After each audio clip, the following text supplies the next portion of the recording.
getting down here to the end of our installments of the Competitor Spotlight series, going a little bit out of order with Ironsides, our local TRX-4 Defender.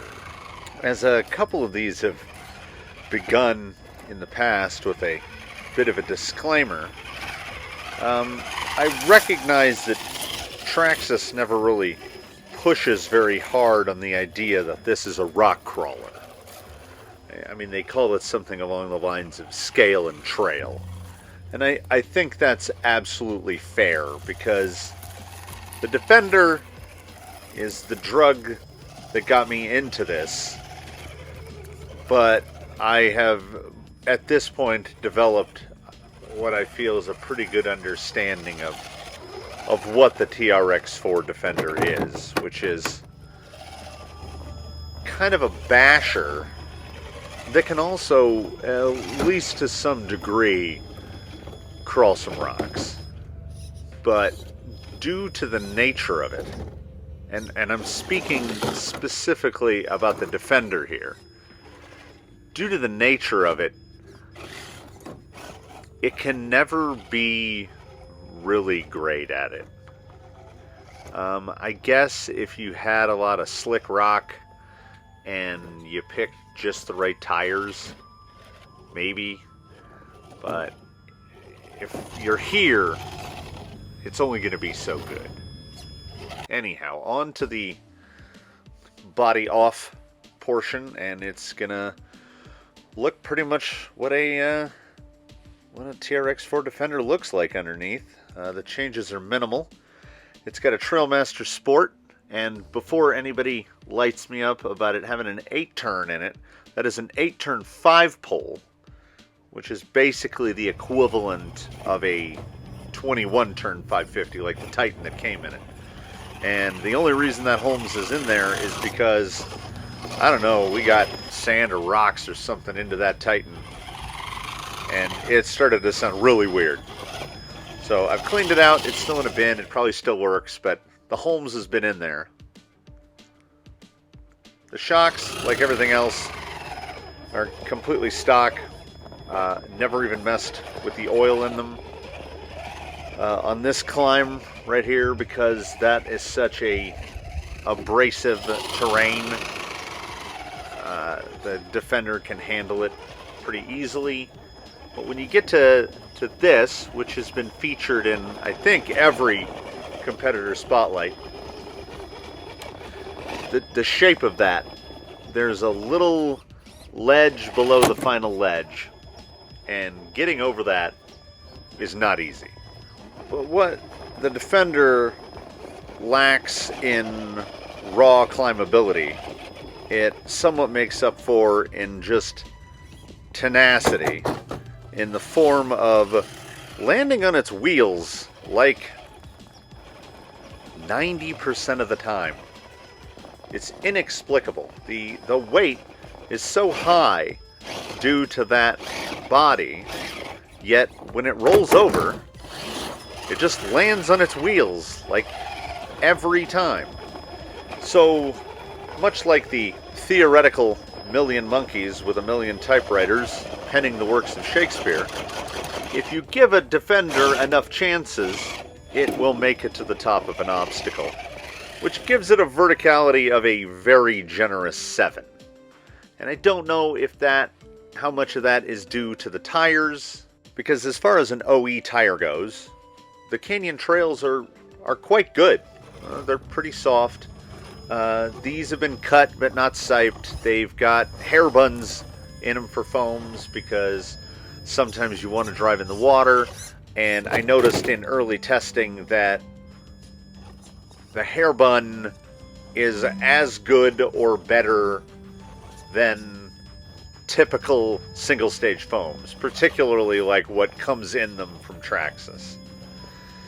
Problem here, I would say that one of the biggest problems, aside from top heaviness with Ironsides, is that whine is constant and ever present. That is brought to us thanks to the XL5 HV speed control. It's pulse width modulation is just bad, and it still has a stock servo in there, because this is a rare instance of if it ain't broke, don't fix it. We've just been waiting for it to die, and it refuses. It's slow, it doesn't have a lot of power, but the TRX-4 front axle has a lot of steering angle, and it manages to hold it, so it stays. I mean, I have half a dozen servos I could drop in there. I could also move it to the front mount. It's got one of those front bumper mounts that you could either mount a servo winch to or mount your servo further forward to get a little more front weight. But I've never really done it because I don't know how much an otherwise stock Defender could benefit from a little bit of extra weight behind the grill, as it falls over a lot. I think a stableness-itude of 6 is, if anything, generous. You have to be very ginger with your movements, and even then, it's going to fall over and drive away. Even at this point, let's see, there's the all-stock underneath, except for the bumpers. I made these bumpers. I cut down a set of bumpers. Small moment to complain about bumpers that will fit a Defender body. The rear bumper particularly has to have those holes to align with the pins in the back of the body. And all of them hang far too low. Anyhow. Bumpability, I didn't really get any good footage of it, so I will count the Defender's Magic Turtle Act as bumpability. Its swirlability, I give it a... is that an 8? It can get pretty good if you can get it to hook, but its real hidden talent is, for that 10% of the time it doesn't land on its wheels, it kind of does. Because you never have to walk over and flip your Defender over. You can just flip it over and you aim the wheels and you give it a burst of throttle and it's back on its wheels. All that aside, you know, ignoring climbing performance, let's just ignore that. And let's look at the most intangible of intangibles, which is just driving around. To me, that's the true strength of the TRX-4. I don't want to drive an expensive, fancy rig through that stream. So the X-Factor score for a TRX-4 will always be high. Just because at its heart, it's a TRX-4. If you take that body off, if you manage to free yourself of the siren's call of the Defender shell, the platform underneath is extremely capable, has more aftermarket support than anything else on wheels, and, you know, every once in a while, sometimes it can't flip itself over. But we will see what the future holds in store for Ironsides. It pulls low intangible scores, but I don't want anyone to think that that's reflective of it being somehow a bad vehicle. It's not. It's a TRX-4, and TRX-4s are great. So this was the penultimate installment.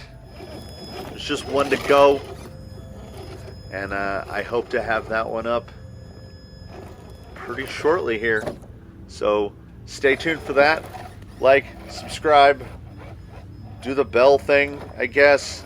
Crawler Canyon on Instagram. And I'm going to manage to wrap this one up under 10 minutes, even though I probably forgot to say a bunch of stuff that I wanted to say. Anyhow, thanks for watching. Thanks for listening.